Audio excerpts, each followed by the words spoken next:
write this and submit it right now. As it turns out, I've had a child with the person I've been having an affair with. We've been together for about 5 years. I want to start living with that person from now on." What he handed me was a divorce paper. I couldn't hide my shock, not just about the affair, but also the fact that he got her pregnant. I'll go with Dad too. My beloved son, too, abandoned me and pushed me further into despair. However, years later, an incredible revenge story unfolded. My name is Karen, a homemaker. I've always wanted to work, but I've been frail since I was young and couldn't hold a job. I don't have a specific illness, but my immune system is weaker than others. So I get sick easily, and even a slight cold can turn serious. But it's thanks to my condition that I met Mike. Wanting to change my frailty, I started taking walks actively. That day, I felt like I could go farther than usual, but I ended up collapsing midway. While resting on a nearby bench, a man approached me. That was Mike. "Are you okay? Would you like me to buy you something from that vending machine over there?" I'm sorry. If you don't mind helping, yes, please. As we rested together, we drank tea Mike bought from the vending machine. We talked as if we weren't strangers.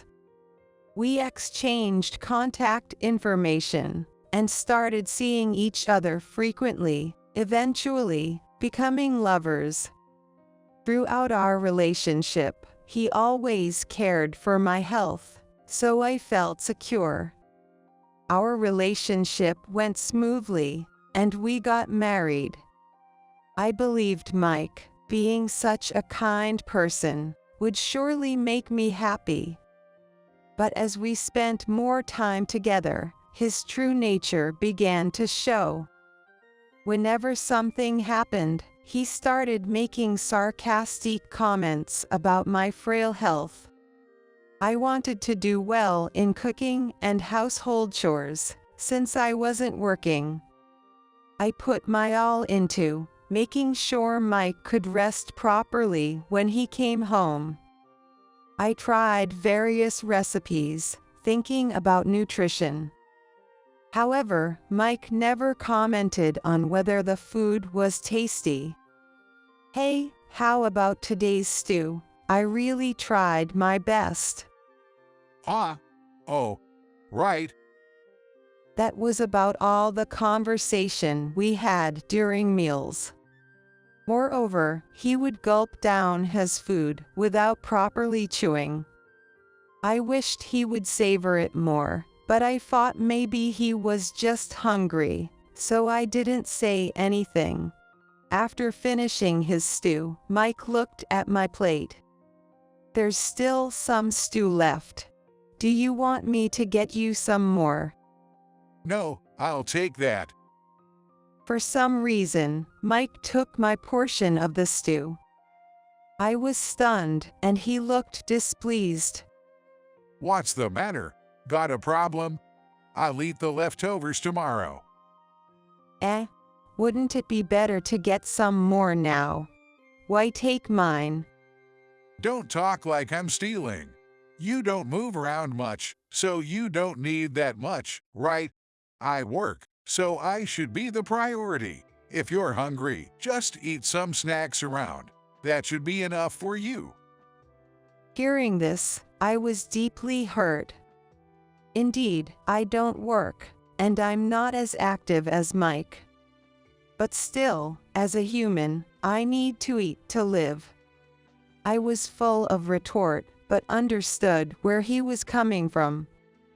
As this happened repeatedly, I started to feel maybe it was natural for me to be criticized, since I couldn't do anything.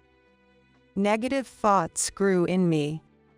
Somewhere in my heart, I hoped Mike would understand me, acknowledging my limitations, but still willing to try our best together. I thought he was someone who would speak kindly to me. It's because I had such expectations that the feeling of betrayal grew, along with my sadness. Despite such a life, there was also something very happy that happened. About 2 years into our marriage, we were blessed with a child. Not wanting to burden Mike, I decided to temporarily return to my parents' house. Normally, he acts that way, but I thought maybe he'd worry about me being pregnant. However, Mike never once came to visit me at my parents' house. It was my first experience, and being frail made me feel very insecure. I even called him once. What? Is something wrong? No, it's not like something happened. I just wanted to hear your voice. Even though I'm at my parents' house, I get anxious being alone. Hearing this, Mike got quite annoyed. Don't call me for such things. I'm busy, you know. Of course, I understand that, but we're married. I want to be spoiled a bit. I hope you can allow me that much. I have a position to maintain, unlike you. I'm leading an important project right now. Everything falls apart without me. So, from now on, unless it's an emergency, don't contact me. With that, he hung up. My mother, who had overheard the conversation, said, "Was that Mike? That's no way to talk. Prioritizing work over your wife, who's gone back to her parents' house because she's pregnant. Karen, are you sure it's okay to be with this man?" in a somewhat angry tone. "I'm sorry, Mom, but Mike is really a kind person. I've told you about how we met, right? He's as important to me as someone who saved my life." A lifesaver, don't exaggerate. "I know you're worried about me, thank you, but I'm really okay." If you say so, I won't say anything more. This was the right decision. I believed in Mike and decided to marry him.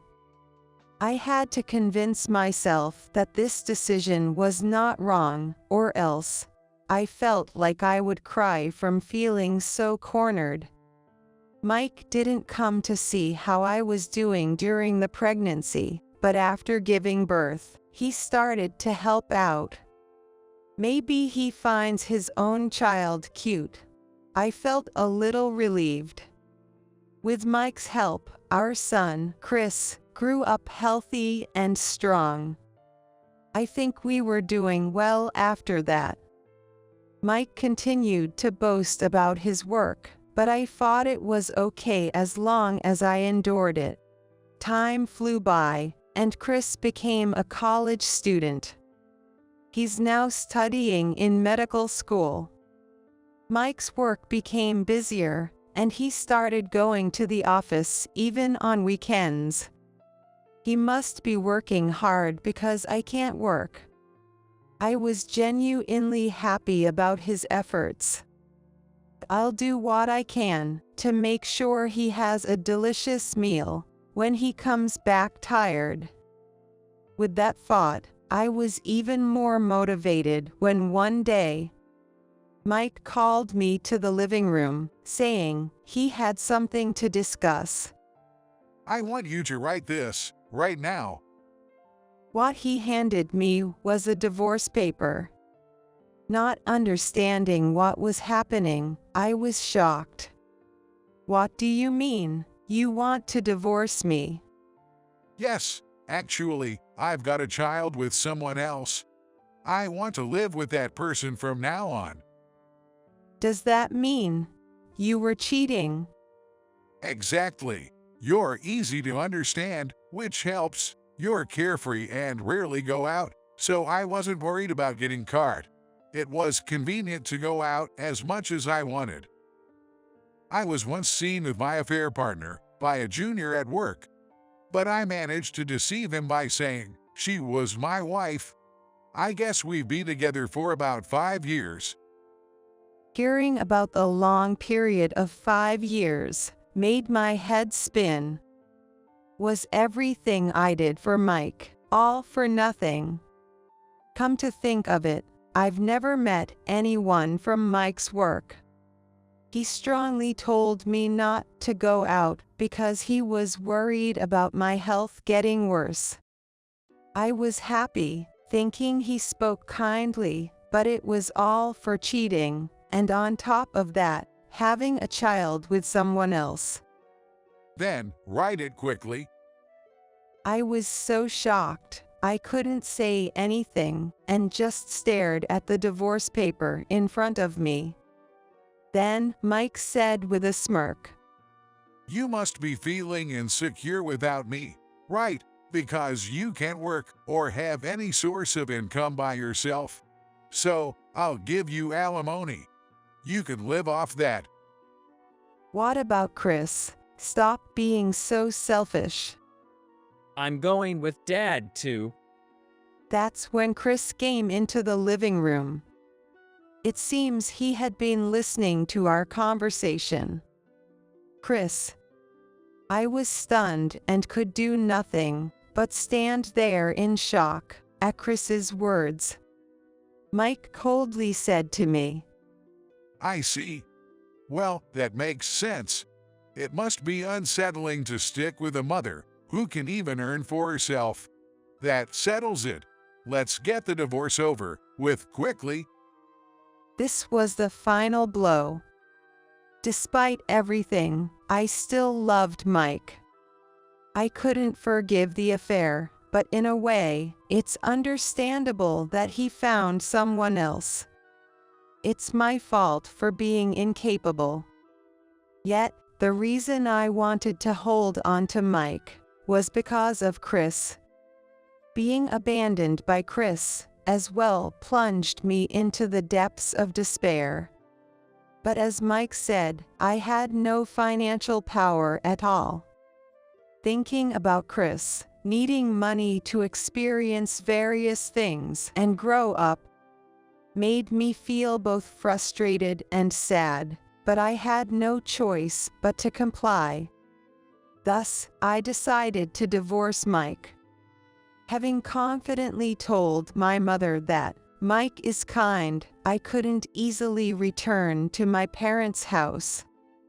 They told me to come back home many times, but I refused. I think I was just putting on airs. After the divorce was finalized, I received alimony for the affair from Mike. Mike said they would start a new life somewhere else with his affair partner and Chris, and I was left alone in this house. The room that once held the three of us now felt too spacious. Looking around the room, that seemed almost too quiet, I felt as if I was looking at my own empty heart. But now, I have to be strong on my own. After being abandoned by Chris, there were times I felt reckless, but somehow I managed to get by for 6 years. Perhaps due to overexertion, I fell ill and collapsed. I was taken to the hospital for treatment. Lying there with an 4 drip, I wondered, is this the end for me? Can I really keep living by myself? I have nothing left. These anxious thoughts filled my mind. As I laid in the hospital bed, about to cry, the doctor came in. And to my surprise, the doctor was Chris. Mom, it's been a while, hasn't it? Are you feeling a bit better? I was speechless, not expecting to see him. You must be surprised. Sorry for not telling you sooner. After everything that had happened, I graduated from college and became a doctor. I chose to work here because it's the hospital you often visit. Then Chris apologized. I'm really sorry for everything up to now. I think I could have supported you if I had been stronger, but at that time, I had no other choice. Chris chose Mike over me for the sake of the future. It wasn't because I lacked financial power in a negative sense. It was simply because he didn't want to burden me. Still, Chris apologized many times for abandoning me. You might think you're okay now, but your collapse might be due to mental stress as well. Let's settle this. I'll help you. I spent time talking slowly with Chris about everything that happened since the divorce, about Mike, and about ways of revenge. Chris had grown more than I imagined, and I almost cried. He comforted me, saying, "You'll be okay now." Normally, it takes me a week to recover from a breakdown, but this time, I was back on my feet in 2 days. Chris's presence must have been a significant factor. A few days after that, I received a call from Mike. It was the first time he had contacted me since the divorce. Even though I no longer had feelings for him, my heart raced. With trembling hands, I pressed the call button, and Mike said in a panic, Karen, I need your help. I need money.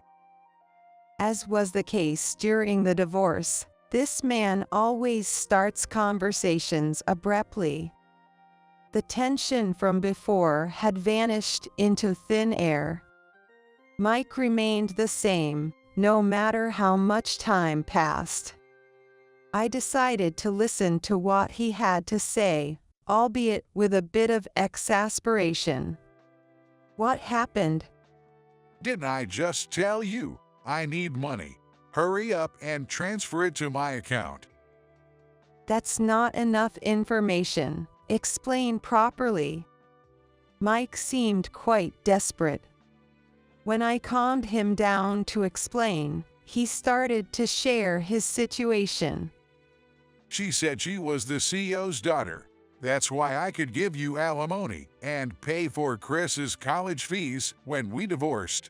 However, for the contracts, I put everything under my name, but she was supposed to pay for it.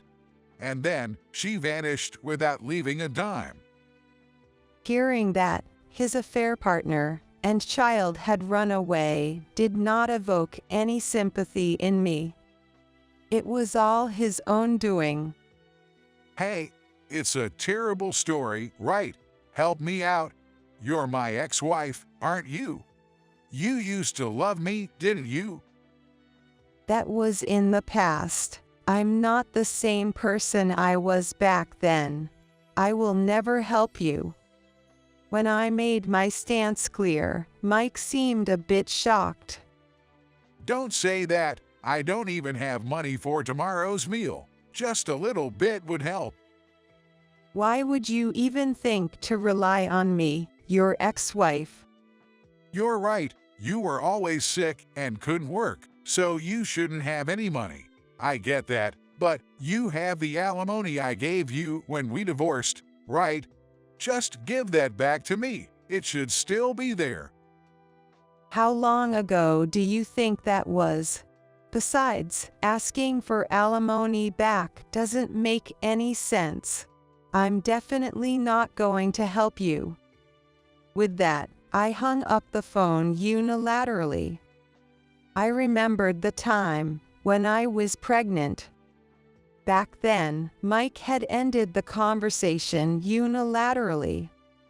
Getting this sort of revenge felt somewhat satisfying. Mike had asked for the alimony back, but even if I had any left, I had no intention of giving it to him. Surely he'll give up now. However, Mike was persistent. Phone calls and emails came in repeatedly. I blocked and set his number to reject calls, since they were too much. This should completely sever our ties. Or so I thought. But then, Mike actually showed up at my house. I'll be living here from today on. There's still a room available, right? Make sure you prepare meals for me. I can't understand his nerves. What are you talking about? Just leave already. Don't be so cold. Karen, you'll benefit from having me around. Maybe we should remarry. Stop joking. I'm not going to remarry you. No need to play hard to get. Maybe I'll take a bath first. There's no place for you here, Dad. Chris, appearing suddenly, surprised Mike. Chris, why are you here? It's been a long time. You said you were going to live alone after you got a job and left. Then, he laughed as if he had misunderstood something. Ah, I see. You're going to live here too, huh? Great. Let's all get along again. We can be a good family. I've always wondered, why are you so carefree, Mike? You have no money, right? That's true, but now that you guys are here, I don't feel sad or anything. I let out a heavy sigh. I was planning to gather a bit more evidence before doing this, but maybe it's time to show you. What are you talking about? Chris brought out some documents from the back of the room. There was a photo of Mike's affair partner apologizing to a somewhat intimidating man. You recognize this, don't you? It's definitely your affair partner, Naomi. Her story about being the CEO's daughter was a complete lie. She appeared wealthy because she was borrowing money. Having no way out, she probably fled from you, right? After our divorce, Chris had been investigating Naomi. It seems she was seen borrowing money while apologizing. Naomi was known for her extravagant spending, which led her debts to spiral out of control. That's when she met Mike. Despite the money being borrowed, she lied about being a wealthy CEO's daughter. Didn't you ever question why, even after divorcing, she didn't marry you? Well, marriage doesn't define a family, right? We had a child together, after all. That's why you're seen as an easy mark. You really should face reality. Chris then presented another document. It was the result of a DNA test for the child supposedly between Mike and Naomi. No way. Why? Mike crumbled to his knees. As he read that, the child was not his. Naomi had also cheated with another man. Maybe Naomi was actually married to that man. Dad, you were just seen as a cash cow to be deceived. Chris, how long have you known about this? For 5 years, the same amount of time you were having an affair. I started investigating Naomi right after the divorce. You understand how much Mom suffered, right? But are you okay with this? Karen, you'll suffer from now on. You're not working. Did you forget what I said before? I'm not the same person I was. I showed him to the room that used to be his. A new kitchen had been installed there, complete with cooking utensils. Since he seemed confused, I explained. I renovated the empty room to start a cooking class. This way, I could manage my own schedule, and being at home, I feel secure. The various dishes I made thinking of you have led to today. Thank you. Yes, I had embarked on a new path as a culinary instructor. My easy-to-prepare, nutritious, and visually appealing dishes were very popular among housewives. Posting recipes on social media might have been a good move. A cookbook publication is even in the works. So, I don't need you anymore. I have enough money, so please don't involve yourself with us in the future. After hearing my story, Mike just hung his head low. I was worried he might try to contact us again, but we never had to speak to him after that. He became too busy dealing with the repercussions of his actions. Naomi had left him with a massive debt of $100,000, and after it was revealed, he introduced his affair partner as his wife, along with other misconducts. He was fired.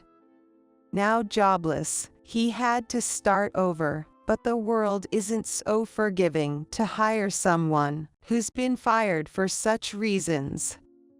Whatever job he found after, I don't know, but I heard he was worn out, both mentally and physically. Having to run from debt collectors, from shady places. But it was all the bed he made for himself. He must reap what he has sown. As for Chris, he continues to live on his own, but visits occasionally. I was worried, since he said he became a doctor for my sake. Was there something else he wanted to do?